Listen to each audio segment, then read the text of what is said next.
Estamos de volta na tarde desta segunda-feira com mais informações aqui no canal do Lessa, porque temos notícia importante. Lúcio Acosta renovando o contrato com o Fluminense. Vou trazer detalhes a partir de agora para vocês. Vamos falar também sobre possibilidades para essa retomada da temporada. Midjan, será que finalmente vai roubar a vaga de Freitas ou ainda não é o suficiente para o Zubeldia? E esse ataque, como vai ficar? Germancano voltando em forma, vai ter preferência? Enfim, tem muita coisa que eu tô curioso para saber agora com os jogos valendo, né? Jogos oficiais a partir da próxima sexta-feira. Vem comigo. Apurou, confirmou, publicou, emplacou! E eu só acredito no Lessa!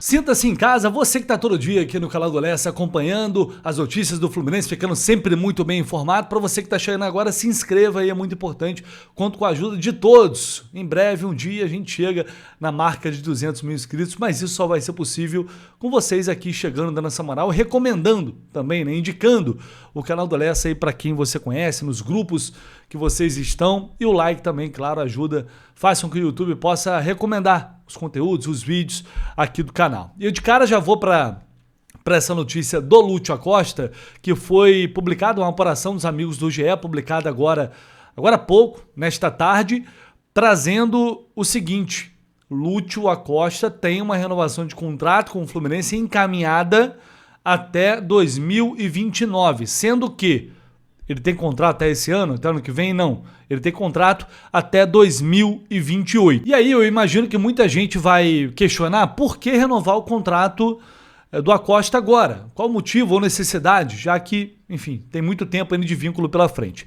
Primeiro, bom, a gente sabe que tem um padrão. Essa diretoria tem por padrão renovar contratos com muita antecipação. Isso já foi objeto de críticas e talvez seja um dos principais pontos de críticas em relação à gestão Mário Bittencourt, porque isso acontece com o Acosta, que é um jogador importantíssimo para o time, e com outros jogadores medianos. E aí depois você tem que emprestar, você tem que negociar uma rescisão quando o atleta não consegue sustentar o desempenho. Houve essa discussão em relação ao Ganso, houve essa discussão, inclusive, em relação a Germancano.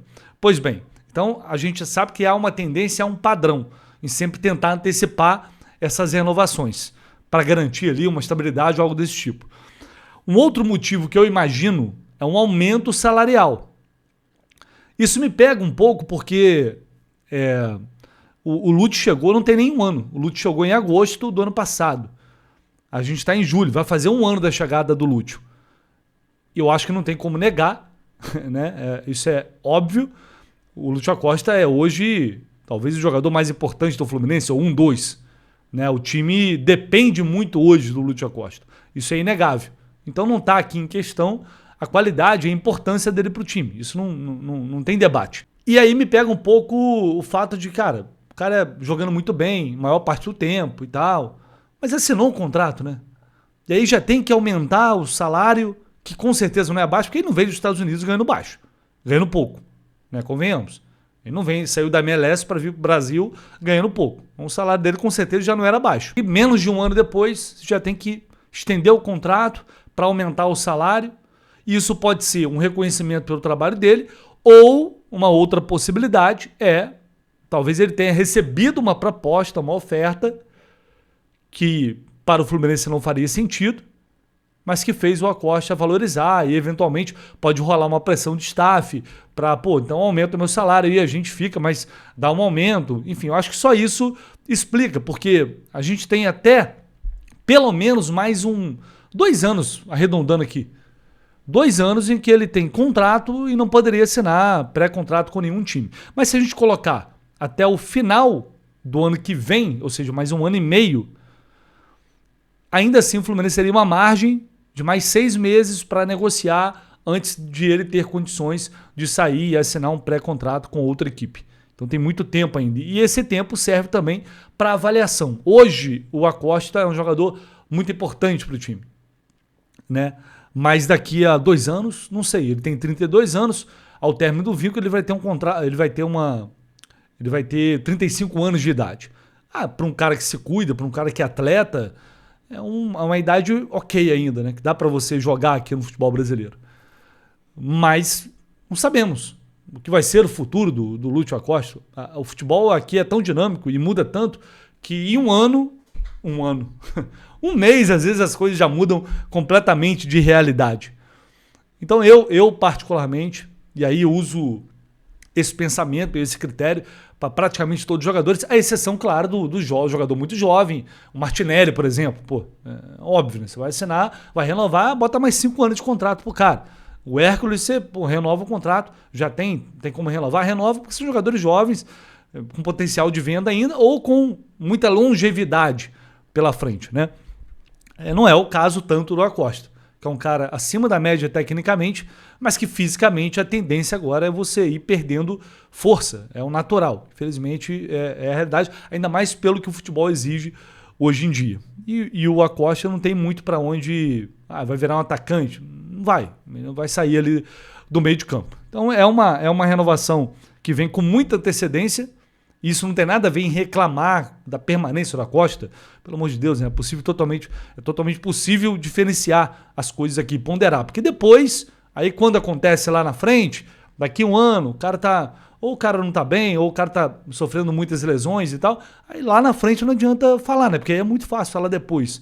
É uma coisa que tem que ser debatida agora. Mas, de qualquer forma, é uma decisão que já está tomada, é uma renovação que está encaminhada. Hoje, o Fluminense não pode nem pensar em perder o Acosta, mas também não teria essa chance, a não ser que liberasse o jogador. Afinal de contas, ele tem contrato. Mas contrato também, convenhamos, hoje em dia, principalmente no Fluminense, muitas vezes não vale muita coisa, né? Vale o que é acertado, de boca, o que é combinado, o que é prometido. E, na verdade, vale para o outro lado. Vale para o jogador, vale para técnico. Eles não abrem mão de nada, né? Mas quando eles têm que abrir mão, aí é diferente. Mas, enfim, repito, a gente vai tentar apurar mais detalhes para entender melhor, né, o que levou a essa renovação. Mas o fato está aí. Então ele já tinha esse contrato longo, assim, para os padrões do futebol, até 2028, e fica até 2029, pelo menos até segunda ordem. E claro, agora, neste momento, o Fluminense não pode nem pensar em perder Lúcio Acosta. Agora, falando de possibilidades que o Zubeldia terá para essa retomada de 2026 a partir de sexta-feira contra o Bragantino. Ontem a gente viu o James como titular e me deixou mais uma vez uma boa impressão no geral. Eu falei James, mas onde você ouviu James é Midjan, evidentemente. Estou falando do Midjan. James também foi titular, mas o assunto aqui é Midjan, que ontem fez a dupla com o James e num lugar que vai ser ocupado naturalmente pelo Thiago Silva. E aí a briga do Midjan é com o Freitas, que contra o Nova Iguaçu, inclusive, chegou a ser vaiado, mesmo no amistoso em que o time ganhou de 6-1. Uma situação complicada, mas o Freitas ainda tem, por parte ou pelo menos junto à comissão técnica, uma moral, um respeito. O Zubeldia, ao que parece, ainda mantém essa visão de que o Freitas é o titular. Eu não sei se um desempenho amistoso vai ser suficiente para isso. Até porque o James já teve algumas boas atuações seguras em jogos oficiais valendo e não mudou ali a postura do Zubeldia. Então tem muita gente achando que o fato de ontem o Freitas não ter jogado como titular pode ser um sinal de que ele vai ser barrado pro James. Ainda acho que não. Isso pode acontecer na minha visão se o Freitas ficar um tempo fora, lesionado, machucado, alguma coisa assim. E aí o James com isso, o Midjan com isso, ter de fato ali uma sequência ao lado do Thiago Silva que pode facilitar muito a vida dele. Porque para qualquer um jogar ao lado do Thiago Silva é mais fácil. Melhora o setor e se melhora o setor, o teu desempenho individual tende a evoluir, tende a crescer também. Então vai ser quando ele tiver essa chance, ele pode agarrar, mas não acha ainda que foi suficiente esse desempenho para barrar o Freitas. Isso eu estou falando não na minha opinião, mas tentando pensar aqui com a cabeça do Zubeldia.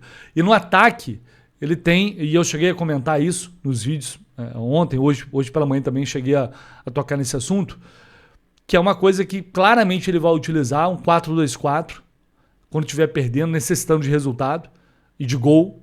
Ele vai colocar 2 atacantes por dentro, mas com o Germancano recuperando a forma, se realmente ele conseguir recuperar a forma, estiver entrando bem, fazendo gols, o Cano vai ser um cara que vai colocar uma pressão ali. Não é nem uma pressão no Zubeldia, É porque o Zubeldia já gosta muito do Germancano. Se ele estiver bem, ele vai arrumar um jeito de colocar sempre o Cano no time. E não sei se ele vai sempre tirar o Hulk. Então a gente pode observar eventualmente mudanças no segundo tempo com os dois juntos. Não sei se com 3 atacantes ele ainda assim joga. Ontem o Hulk foi para a ponta, foi deslocado para a ponta, para o Cano poder entrar no time.